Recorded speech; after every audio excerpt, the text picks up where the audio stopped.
O Senhor esteja convosco. Ele está no meio de nós. Proclamação do Evangelho de Jesus Cristo segundo João. Glória a vós, Senhor. Naquele tempo disse Jesus: em verdade eu vos digo, quem não entra no redil das ovelhas pela porta, mas sobe por outro lugar, é ladrão e assaltante.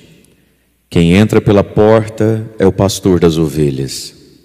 A esse o porteiro abre e as ovelhas escutam a sua voz.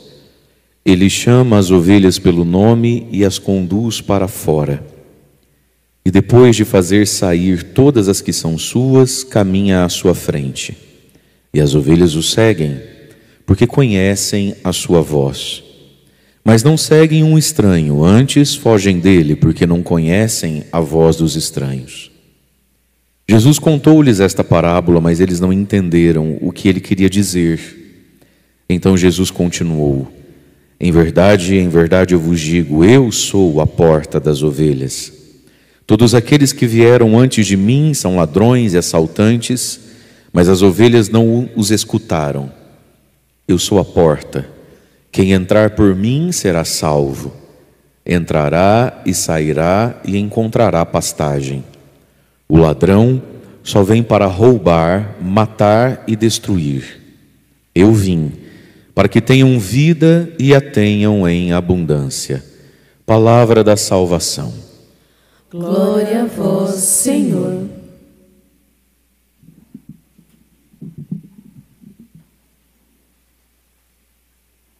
Irmãos e irmãs, na liturgia da igreja sempre essa quarta semana da Páscoa, que começa sempre no domingo, né? A semana litúrgica começa num domingo, vai até um sábado. Aí o próximo domingo já é outra semana.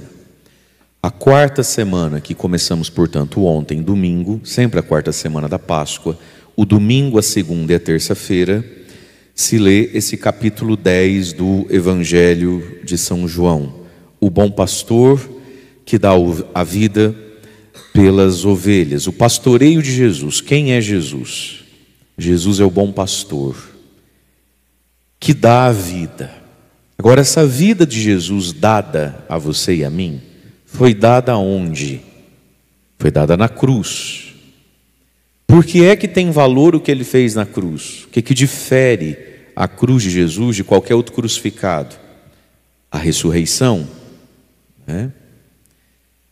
Mas está feito, está dado, está realizada a salvação de cada um de nós na cruz de Jesus. O que é que nós precisamos fazer para que a salvação que está feita seja feita em mim? O que Jesus fez na cruz e alcançou na ressurreição para nós, vamos pensar assim, é como o remédio que a gente tem ali na prateleira da nossa casa, em cima da mesa, na pia do banheiro. Está ali o remédio. Ficar olhando para ele tira a minha dor? Não. O que precisa fazer? Precisa tomar o remédio.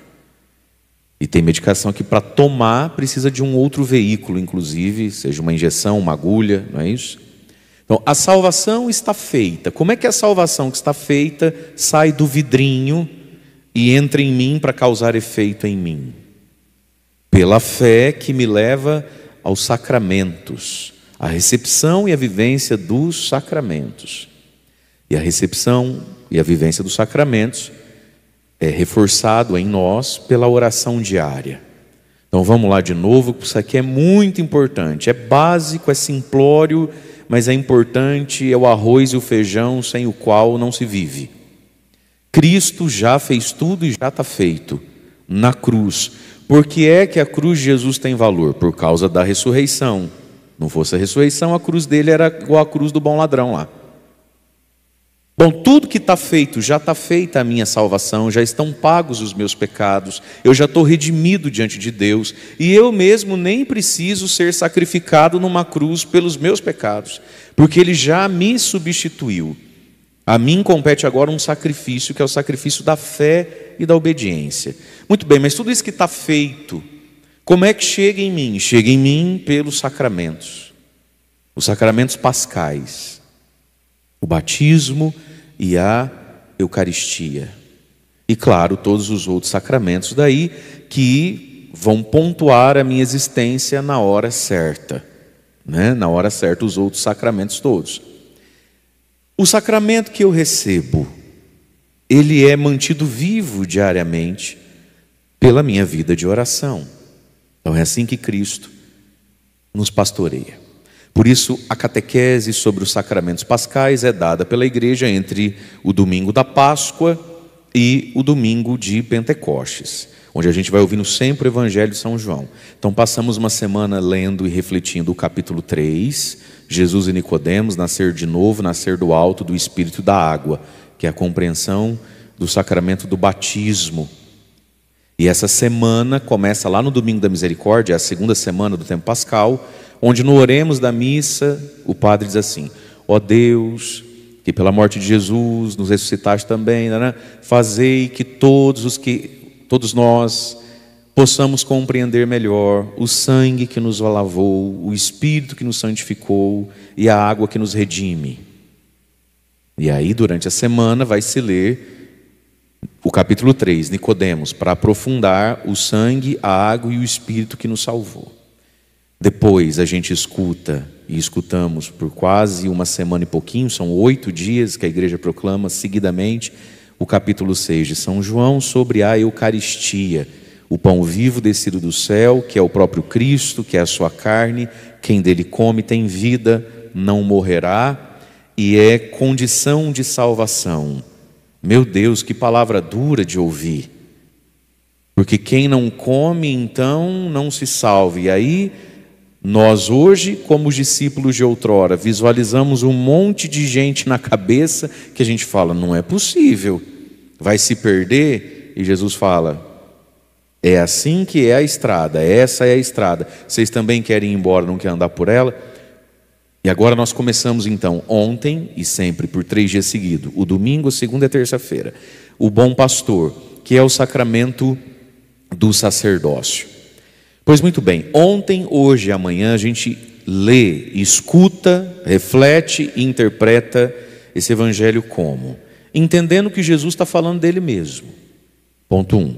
Ponto 2. Entendendo que Jesus está colocando aqui a qualidade e o desafio que precisa viver quem na igreja recebe o sacramento do sacerdócio, o sacramento da ordem. É o critério que deve se permitir, que tem que impor a si mesmo o próprio padre. Mas a gente lê também esse evangelho entendendo o nosso relacionamento com Jesus. Então vamos ao evangelho que lemos hoje, João 10, 1, 10. Em verdade eu vos digo, quem não entra no redil das ovelhas pela porta, mas sobe por outro lugar, é ladrão e assaltante. Quem entra pela porta é o pastor das ovelhas. Jesus está falando aqui daquele que pastoreia o outro, sobretudo do sacerdote. Então o padre tem que ser alguém que dispõe a vida a entrar no redil. O redil é a igreja, é a comunidade. Entrar por onde? Pela porta que é Jesus. Significa que Jesus é o tamanho, significa que Jesus é a medida. E quem entra no redil, mas não entra pela porta, porque achou a porta muito estreita, e entra então, como diz Jesus aqui, saltando por outro lugar, subindo pelas paredes, abrindo buraco no teto, é ladrão, é assaltante. E aí o final do versículo do evangelho de hoje vai dizer, é o ladrão que só rouba, mata e destrói. Portanto, o sacerdote tem que se esforçar por entrar e sair pela porta que é Jesus. Jesus é uma porta que é estreita, não é isso que está lá no final do sermão das bem-aventuranças? Entrai pela porta estreita, porque porta larga é a porta do inferno, a porta do céu é estreita. Mas vamos lá, queridos. A nossa vida também, você e eu, enquanto ser humano mesmo, em todos os níveis da nossa vida, nos nossos relacionamentos, amizades, família, negócios, sociedade, uns com os outros, nós também temos a porta do nosso coração, e nós gostamos muito dessa imagem, abrir a porta do coração. Está lá no Apocalipse também, eis que estou à porta e bato. Se alguém abre a porta, eu entro, ceio com ele. Quem é que está querendo entrar pelas portas do nosso coração? Vem da parte de Cristo ou é ladrão, mata e rouba? Então veja, na minha vida, na sua vida, tem entrado e saído muita gente.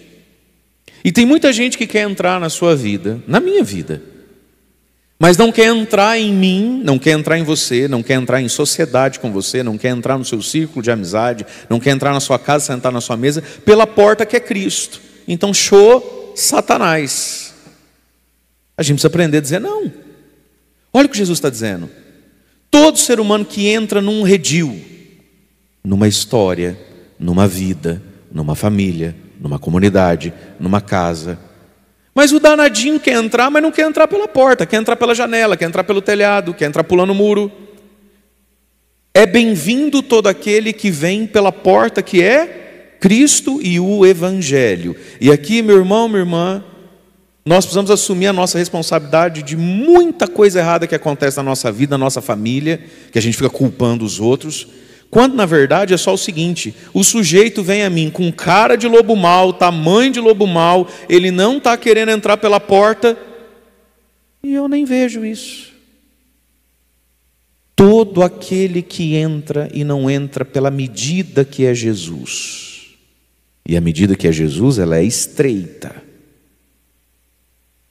vai matar, roubar e destruir o lugar onde foi permitido entrar. Isso aqui vale para arrumar namorado, isso aqui vale para arrumar marido, esposa, isso aqui vale para arrumar sócio, isso aqui vale para escolher em qual mesa senta no churrasco, no almoço, no sábado à noite na lanchonete. Quer entrar? Entre pela porta que é Cristo. Mas a porta do meu coração de verdade é Jesus. Meus irmãos, muitas pessoas têm religião, mas não têm Jesus como Senhor da vida. Essa é que é a verdade. Muitas pessoas têm uma inclinação, e Deus me livre e guarde de estar falando de mim mesmo ou de vocês que estão aqui bravamente numa segunda-feira às 6 da manhã. Muitas pessoas têm uma inclinação um tanto quanto natural e ou estética e ética a um discurso religioso. Entende isso? Mas Jesus não é o Senhor da vida dela. E isso basta ver quando a gente olha assim, as pessoas, a sociedade. Tem gente que naturalmente tem facilidade de sentar e ouvir, se diverte ou saboreia ou não se desgasta em ouvir raciocínios, imagens. Pessoas assim, por natureza, têm mais facilidade com a religião do que aqueles que assim, por natureza, não são assim, não só com a religião, não são assim com nada. Não gosta de estudar, não gosta de ler, não gosta de ouvir. Tem gente que é rasa, tem gente que é bagunçadona, por natureza. Então vamos lá, meus queridos. A gente corre o risco de ter religião e não ter Jesus como Senhor. E como é que a gente descobre isso às vezes em nós mesmos? Porque às vezes a gente é iludido sobre a gente mesmo. Não é que a gente é bandido, é que a gente é iludido. Faz assim comigo. Ufa, ufa. Bate no pé e fala, ufa. Eu só sou iludido mesmo, eu só sou miguelento. Eu achei que eu era bandidão. Não, eu só sou iludido. Eu tenho religião, mas aí eu vou descobrir se Jesus é o Senhor mesmo. São em momentos da minha vida onde... Quais são as minhas medidas? Quais são os meus critérios? E você vê que a pessoa pode ter muita religião e Jesus não é o Senhor dela. Não é o Senhor dela. E compactua, e comunga, e é cúmplice de tudo aquilo que é tão diferente de Jesus. E se brincar, nem percebe. E aí, meu querido, minha querida, quando a porta do meu coração não é o senhorio de Jesus, aí qualquer coisa serve, qualquer um entra. E vira esse povo besta, que passa uma vida na igreja rezando, e nos momentos pontuais só faz besteira. Vou reconstruir as minhas portas? Claro que não.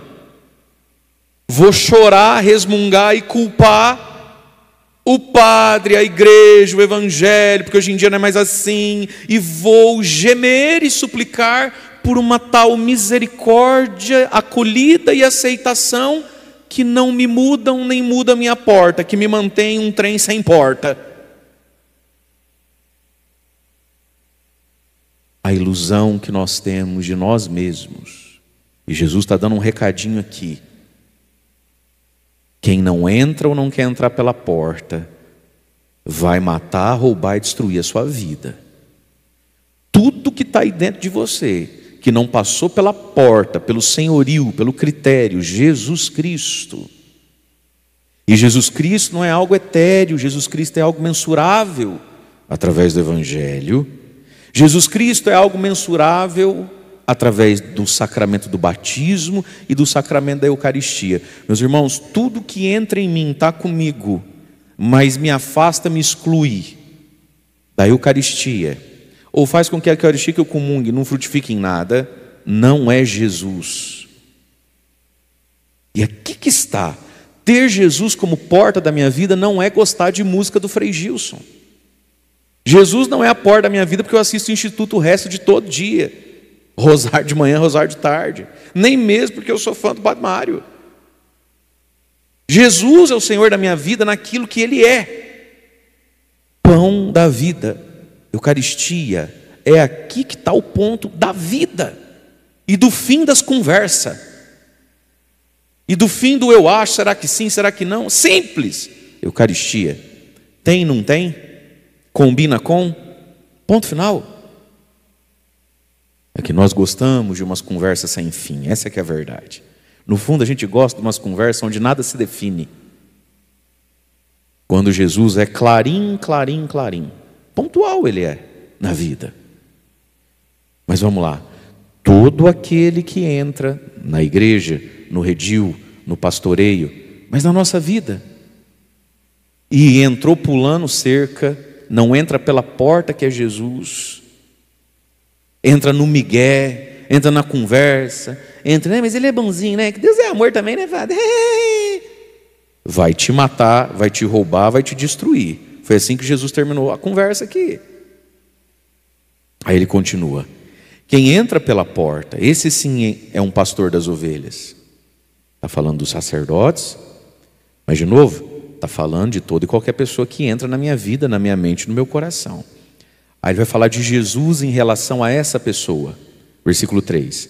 A esse que quer entrar pela porta e que cabe na porta, a esse o porteiro abre. E as ovelhas escutam a sua voz. Ele chama as ovelhas pelo nome e as conduz para fora. Veja, no Evangelho de São João, daqui a pouquinho nós vamos ouvir, né? Não hoje, mas nós vamos ver essa semana. Jesus dizendo assim, para muitos que estavam no templo, dos fariseus e tudo, é que vocês não são das minhas ovelhas. Veja, meus queridos, existe o bom pastor, existem excelentes padres e existem excelentes amizades, mas se você é uma cabrita rebelde, entendeu? O pastor fala, e quem é que vem atrás? As ovelhas.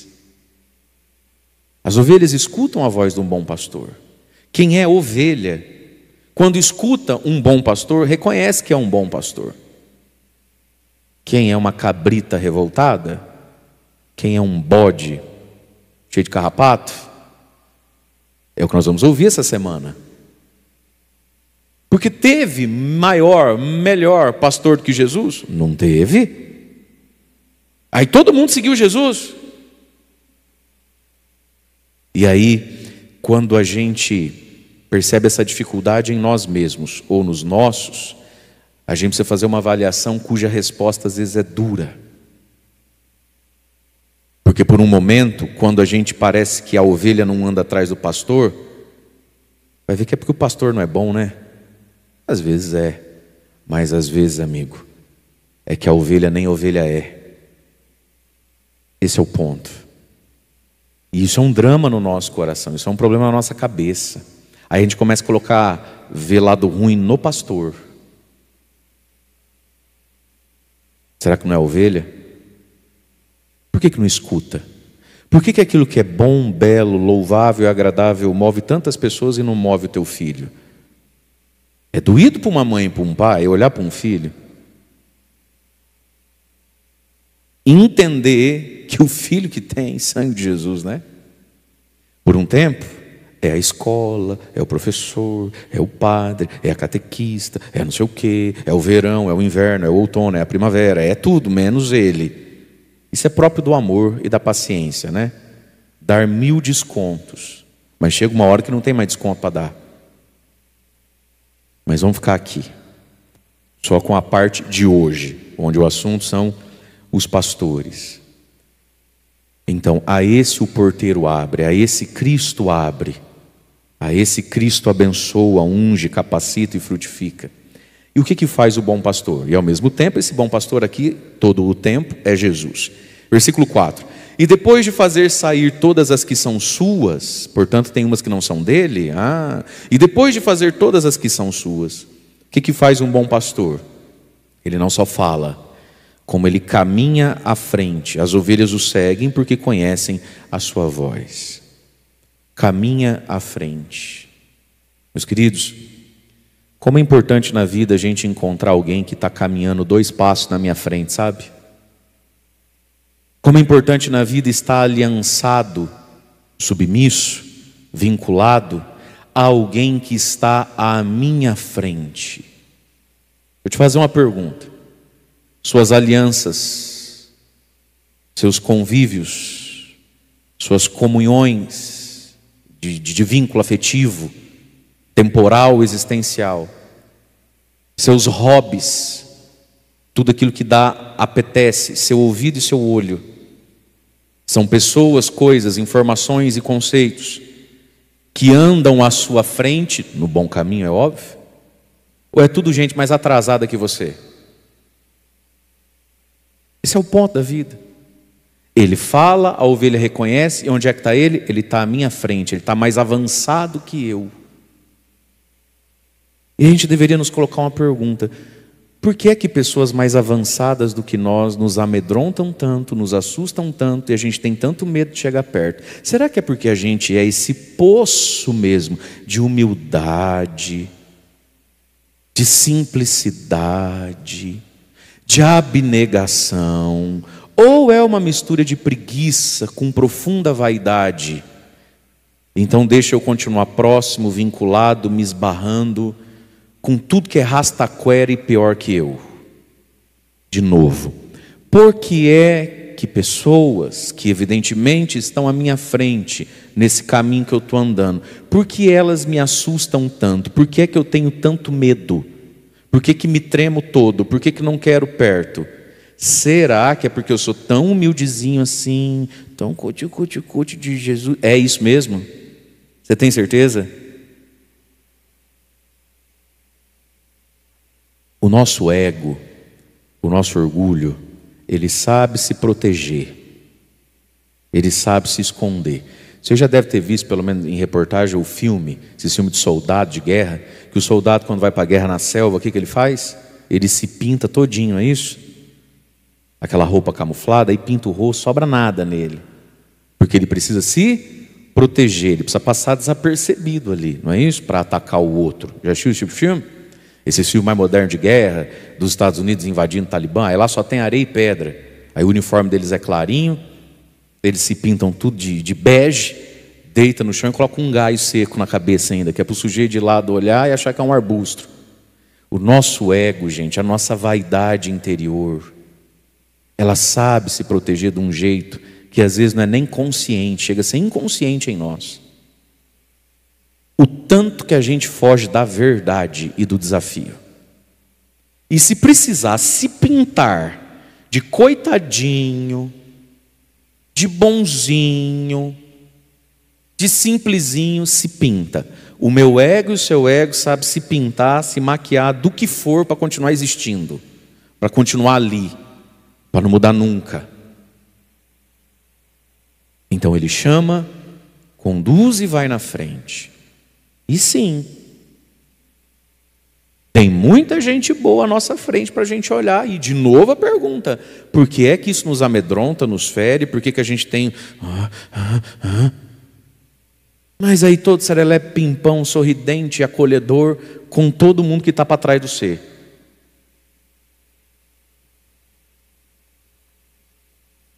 Porque conhecem, a ovelha conhece a voz do pastor. Onde é que está a voz do pastor Jesus? Conhecer a voz dele. Tem dois momentos. Primeiro, um momento muito intelectual, constante, racional, que é essa catequese diária. Onde é que está a voz de Jesus? Na palavra de Deus. Bem entendida essa palavra, bem assimilada na inteligência mesmo, aqui ó, na cuca. O Espírito Santo ganha a oportunidade de atualizá-la de um modo muito próprio para mim, de um modo muito próprio para você, porque cada um é um, cada um está numa etapa da vida, cada um está vivendo uma luta. E aí sim o Espírito Santo, aspas, falou no meu coração, fecha aspas. E como é que eu sei que essa palavra, essa voz é Jesus mesmo? Simples, pegue ela e compare com a palavra. Mas aí qual é o nosso problema? A gente nunca sabe comparar com a palavra, porque não conhece, porque não memoriza. Meus irmãos, no caminho da fé, presta atenção no Padre, tem duas coisas muito importantes para crescer na fé, para andar com Deus: a memória e o temor. Porque Satanás sabe tudo também, mas não teme. Não teve medo de ir para o inferno, está lá queimando agora. O temor a Deus, a gente precisa temer a Deus. Temer a Deus, como diz a carta aos Hebreus: irmãos, irmãos, irmãos, olhem bem como vocês têm vivido após terem sido iluminados pela fé. De Deus não se zomba, porque terrível coisa, diga comigo, terrível coisa. Não, mas faz uma voz terrível, faz assim, terrível coisa. Porque terrível coisa é cair na mão do Deus vivo por causa do pecado. Está na Bíblia que você não lê.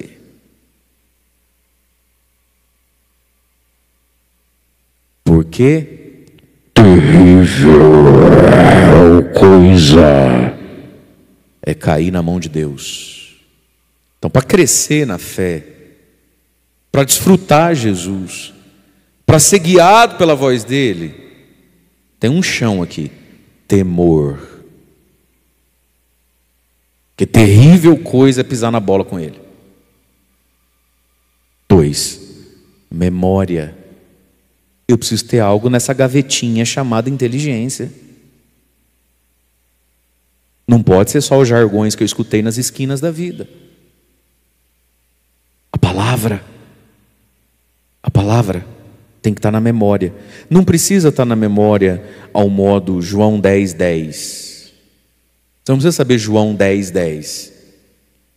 Mas você precisa lembrar em determinados momentos da sua vida: Ele veio para que eu tenha vida e vida em abundância.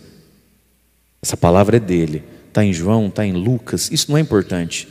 Importante é que essa palavra esteja aí. Precisa estar na memória, na inteligência mesmo, gente. Porque nós vamos todo tempo na memória e na inteligência buscar uma palavra para inspirar, iluminar ou justificar tudo que a gente está querendo fazer ou não sabe como fazer. Elas conhecem a minha voz. Tem 2 momentos então. Esse que é possível, muito possível a nós: desejo, vontade, persistência, disciplina, interesse, abertura, para que a palavra dele entre onde? Na memória. E temor a Deus, acho que não deve ser o nosso problema, né? E aí nós vamos aprendendo a reconhecer a voz dele e diferenciar a voz dele de tantas vozes que não são dele. Não é difícil assim. Não é. Aí ele continua: mas não seguem um estranho, antes fogem dele, porque não conhecem a voz dos estranhos. Agora vamos aqui colocar: quem são esses estranhos que Jesus está falando na primeira camada de interpretação do texto? São os fariseus, os saduceus, os sumos sacerdotes do tempo de Jesus. Por que é que Jesus está entrando nesse embate agora, de dizer quem é ele e dizer quem são os outros? O que aconteceu? Quem tem Bíblia aí, vira uma página para trás. Qual é o assunto do capítulo 9? Porque a gente está lendo o capítulo 10. Será que aconteceu algo no capítulo 9? Deve ter acontecido, né? Aconteceu. Jesus estava no templo e toda essa conversa, todo esse debate está acontecendo dentro do templo. O que Jesus fez aí no capítulo 9 dentro do templo? Curou um cego de nascença. Cuspiu na terra, fez lama, passou no olho do menino. O rapaz voltou a enxergar, o senhor lá voltou a enxergar. E aí desse milagre começa um debate sem fim. O capítulo 9 de São João, ele é longo, ele é repetitivo, ele é enjoativo até, vai dando uma raiva. que você vai pegando birra do povo. Quem te fez enxergar? Jesus de Nazaré. Mas por que ele fez? Não sei, porque ele fez. Tá, mas você não era cego? Eu era cego. Você era cego mesmo? É claro que eu era cego, vocês me viam aqui todo dia, só eu que não via vocês, mas eu não estava aqui todo dia. O cego. Mas você era cego? Eu era cego. É o tempo todo. Mas como é? Aí até o cego fica nervoso. Já vos disse, mas vocês não querem entender. Eu era cego, o homem passou lama no meu olho, eu estou enxergando. Mas hoje é sábado. Mas esse Jesus aí é picareta, ele é pecador. Aí o ceguinho fala, se ele é profeta, eu não sei, eu só sei que Deus não ia fazer um milagre assim através de um bandidão. Nunca ouvi falar que cego de nascença enxerga. Foi o Jesus que me abriu. Tá, mas quem te fez? Aí o ceguinho fala, escuta, vocês também estão querendo ser discípulo? Eu já falei quem fez, vocês estão querendo seguir ele? Cego, não sei o que, briga com o cego, né? E aí o que a gente vê ali? Quem são os cegos? São aqueles homens do templo, que estão enciumados de Jesus, né? O ceguinho sempre esteve ali. Agora o cego não é cego por causa desse tal Jesus. E o ceguinho grudou em Jesus. O ceguinho não largava Jesus. Aí começou essa disputa. Então o que Jesus está ensinando aqui? As minhas ovelhas escutam a minha voz. Seguem o bom pastor, porque ele leva para fora. Vocês são estranhos. Por quê? Porque a porta de vocês não é Deus. Por isso que Deus cego, né? Ninguém escuta o que vocês falam. Fecha parênteses. Jesus contou-lhes esta parábola, mas eles não entenderam nada do que Jesus queria dizer, né? Nem assim entendiam. Então Jesus continuou, em verdade eu vos digo. Então deixa eu desenhar, eu sou a porta das ovelhas. E todos aqueles que vieram antes de mim, que é o caso de vocês aí que estão me perseguindo, são ladrões assaltantes, porque não dão a vida para as ovelhas, mas vivem das ovelhas. Que era o caso daquele cego, né, coitado. Ninguém nunca fez nada por ele, ninguém nunca foi generoso com ele, ninguém nunca o percebeu. E ainda o sobrecarregava, e se brincar ainda cobrava o imposto do tempo do cego.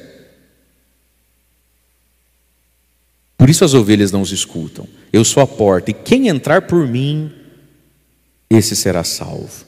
Entra e sai e encontra pastagem, encontra vida.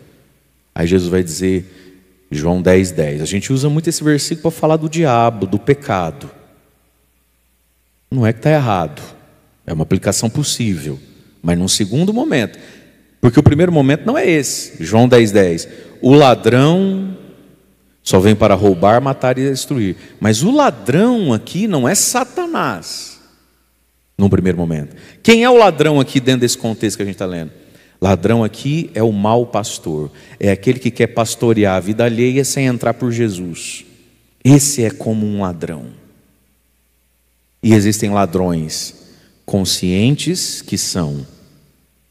E existem ladrões que são porque iludidos, achando que são bonzinhos. Você sabe, meu querido, minha querida, tem muita gente que já te fez mal na vida e ele não queria te fazer mal. É que ele acreditava que podia te fazer bem. Só que nem ele sabia quão incapaz ele era do bem. As pessoas são assim, nós somos assim. Quando a gente não se conhece, a gente faz besteira.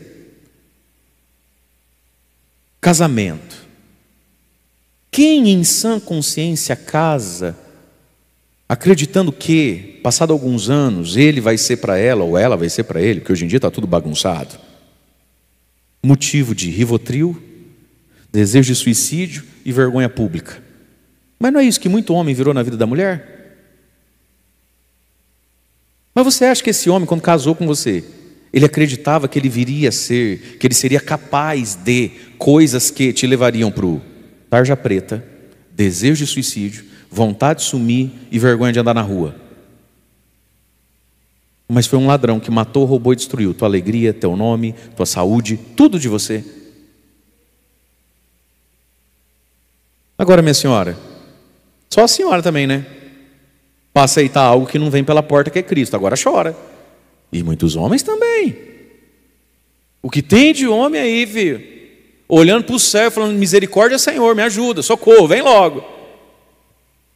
Mas você acha que essa esposa, essa mulher entrou na sua vida, te jurou fidelidade, fez álbum de foto, fez filho com você. Você acha que ela fez isso? Se dissesse para ela que daqui a algum tempo ela ia ser o motivo do teu desespero, da tua vergonha, da tua raiva, da tua vontade de beber, da tua vontade de sumir, da tua vontade de por que eu nasci, por que eu não morro, ela ia dizer: não, meu amor, imagina, eu nunca. Iludidinha, tadinha, nem ela sabe que ela não dá conta do que ela está prometendo. De vez em quando, né, com tristeza, um ou outro escândalo da igreja aparece por aí. Você acha que aquele padre se ordenou para fazer aquela besteira? Claro que não. Nós vamos nos perceber, minha gente. Nós vamos nos conhecer à luz de Deus. Porque às vezes a gente está matando, roubando e destruindo e nem está percebendo que está fazendo isso. É igual terapia de casal, aconselhar casal em crise. Geralmente só um está em crise. Sabia disso? Nossa, fulano e fulano estão para largar, estão numa crise. Não, senhora. Um dos dois está em crise, o outro nem percebendo a crise está. Ele só foi informado por esses dias, agora está assustado ou assustada. As pessoas não percebem que elas estão matando, roubando e destruindo.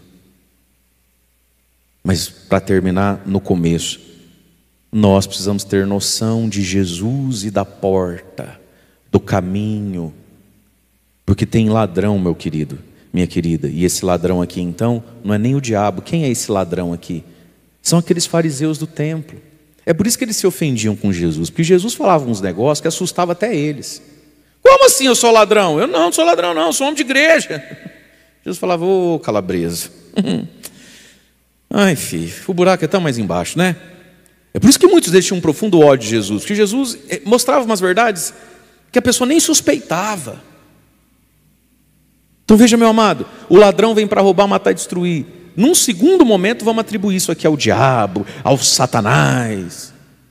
Mas num primeiro momento a conversa não era sobre diabo, era sobre pastoreio, era sobre entrar e sair de vida alheia. E Jesus está chamando de ladrão, quase que um Satanás, aqueles homens do templo. Portanto, esses homens nem tinham consciência do que estavam sendo para aquele ceguinho e para tantas pessoas, no seu jeito de ser, no seu jeito de apresentar uma imagem de Deus que nunca curou, nem libertou, nem animou, nem revigorou, nem restaurou ninguém. Então, você e eu temos duas missões na vida. Uma, entrar pela porta que é Jesus e nos conhecermos a nós mesmos. Mas a outra, conhecer as medidas da porta, porque tem ladrão vindo até você, estendendo a mão para você, sorrindo para você, de banho tomado, de gel no cabelo, com um tercinho amarrado no pulso. Entende isso? Vota no candidato que você vota, torce para o time que você torce. Chega lá em casa qualquer hora, ele vai, se você chamar. Mas é ladrão, vai me matar, vai me roubar, vai me destruir. E ele nem sabe que ele vai fazer isso comigo. Ele nem tem noção da incompetência, da fraqueza que carrega consigo. Mas eu também não sou capaz de identificar. Você não está vendo que isso aí não é a porta, não passa na porta. E aí vem os nossos miguezinhos, né? Não passa na porta, vai pelo telhado mesmo, Deus é amor. E vai, essa vida assim, sabe? Deus é amor. Deus é amor. Deus é amor, Deus vai me perdoar. Hoje em dia é assim mesmo. Ninguém vai para frente assim, não. Pelo contrário, vai tudo para baixo. Mas Ele é o bom pastor. Conhecer a sua voz. E essa voz sacia a alma. Não foi o Salmo? Minha alma suspira por vós, ó meu Deus, por Cristo, por Jesus. Mas a gente vai atrás dele através da voz dele. E tudo isso quem faz em nós, quem sela em nós, é o Espírito Santo, que foi a primeira leitura que nós ouvimos. Pedro é um sedento por Deus. Depois de almoçar, ele foi tirar soneca, foi rezar. Ó, quem que reza, gente, depois do almoço? São Pedro é o cara mesmo, viu? Depois do almoço ele fez o quê? Lá em Jope, na casa de Simão, curtidor, foi rezar. Mas havia um outro homem sedento, um tal de Cornélio, centurião romano, uma mistura de pagão com judeu, nem ele sabia o que ele era, coitado. Mas Cornélio foi sentindo uma sede dentro dele e começou a rezar ao Deus vivo, ao Deus dos judeus, que racionalmente ele entendeu: o Deus de Abraão, Isaac e Jacó é muito melhor que esses deuses malucos que eu vivo servindo aqui. E começou a fazer orações a Deus, e entendeu uma prática que era muito forte no judaísmo: jejum e esmola. Aí um anjo aparece para ele e fala: Deus viu o teu jejum, tuas esmolas. Manda os teus empregados ir lá em Jope, na casa de Simão, curtidor, perguntar se não está lá um tal de Pedro. Se tiver lá, manda trazer aqui, porque esse Pedro vai te falar sobre fatos e acontecimentos que trazem a salvação para você e para a tua casa. 2 sedentos. Um sedento por servir, que é Pedro, né? Um sedento de não ficar parado, de arrumar mais trabalho ainda, com coisa que Pedro já não tinha pouco trabalho na vida, né? Vai rezar depois do almoço. O outro sedento porque ainda no início de tudo, o Cornélio, naquela bagunça que era a fé e o coração dele. O Espírito Santo une os dois, e aí nós ouvimos a leitura, Pedro contando, quando eu comecei a anunciar Jesus, aconteceu lá um Pentecostes na casa do homem, igual ao do cenáculo, o Espírito Santo desceu. Não tive como não dar o batismo a eles. E também os pagãos glorificavam a Deus. Porque Deus é a sede de toda alma suspira pelo Senhor. E é o Espírito Santo quem sela isso. Agora, suspirando que estou, a gente segue o quê? A palavra do bom pastor. Louvado seja nosso Senhor Jesus Cristo.